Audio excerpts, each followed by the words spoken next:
Hi, pop artist Perry Milou here. Nice to have you here with me today at Art in the Carolinas. We're back with the Where the Wild Things Are Appropriation pop art canvas. Right now we're going to change colors, start firing in some of these flat colors that a Warhol or a Max or a Lichtenstein would use in the background. I've been using this paper palette system with this gray tone, which is great. It really shows off your colors in natural light. So we had the siennas and the purples on this. We don't want to get mud, so we just pulled off another sheet, laid down nice dollops of white, some cerulean blue, and some cobalt. Again, I tell you, go into your oil from the center, pull it out, don't dip your brush. I have a brand new round. I'm going to pull paint out from the center of my dollop, not in the center, but, pardon me, out from the center. Pull white towards the center so it creates an X. This is the way I suggest you mix color. It's a little bit hard to explain because when you use the word mix, you think when you're mixing food, you're going to mix. You don't mix paint that way. You pull it and you pull it the other direction. That's how you get your color. Flip your brush, and it's important if you're a great craftsman, which is important to learn to be.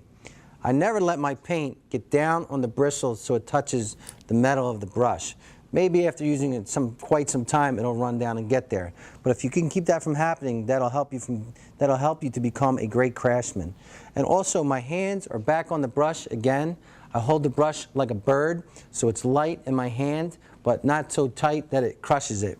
I'm stepping away from my canvas so I can see the whole composition nicely. My hand is at a level where when I reach out, it's barely touching, and then I move in just a little bit. I have my reference, and we're going to start blocking in some of this sky. Now, this is still the first coat on a new area, so I'm going to cut that in.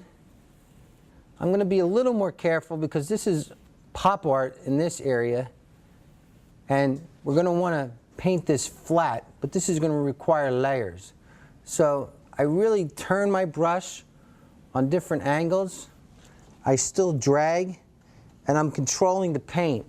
You can see I'm slowing down compared to how I worked gesturally. I'm not really in a gestural mode right now. I'm in a slower mode and trying to keep that color moving and cut in these shapes. Most pop art is done very flat painted with layers of paint, and I'm just cutting that in very nicely with the point of the round. I'm going to use thicker paint, a little less oil. You can see me grabbing more paint and taking my time while doing so. Again, I apply pressure. Look how that's more opaque as I cut around that tree.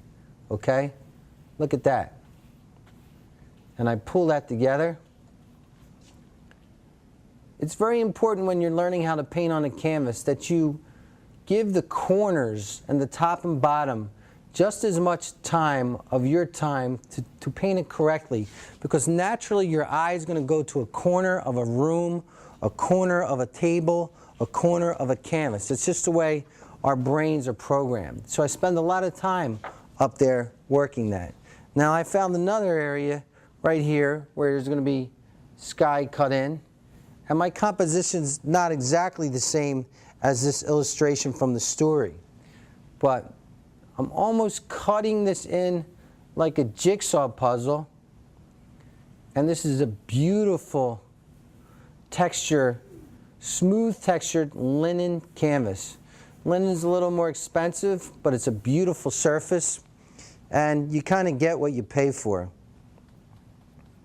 You want to buy a 69-cent toothbrush, probably not going to keep your teeth clean, then you'll wind up at the dentist. Speaking of the dentist, had too much coffee today. That'll stain your teeth. Where's his teeth? There you go. Put a little blue over there to identify his teeth. That's what's great about art. No rules, no regulations. Here's more sky. It's falling right under his head, and you can really see things starting to happen here. Now, this blue will eventually dry tomorrow because I'm working in oils. If I was working in acrylics, which a lot of pop art is also, it would dry quickly and you could right away go into another layer. Now I omitted a tree here before that I want to continue in the background. So look, I'll just use this blue and create another tree, which is fine. I'll pull that down. I got a wild hair on my brush. I'm going to get some more paint. Again, I'm using it more opaque, thicker than before as the gestural underpainting that we did. And just like that, bang, pull that in. Again, smooth, paying attention to the sides, the border of the canvas. This I could scumble a little bit. See that move? When you have a bigger section.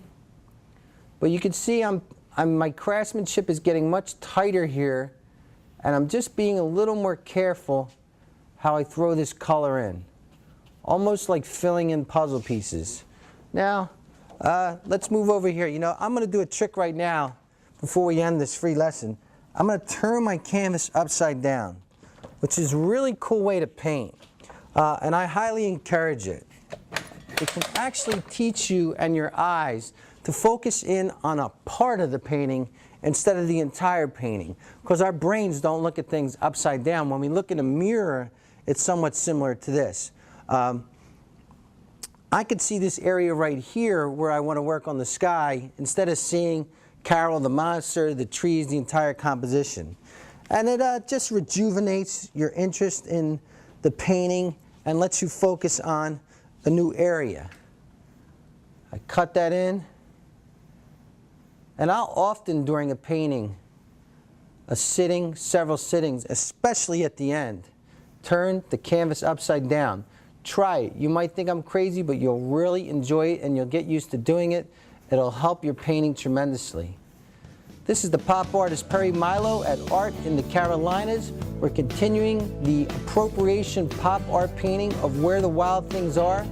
Please take a look at my DVDs, my free art lessons, and that's Perry Milou, M-I-L-O-U, the pop artist. Take care.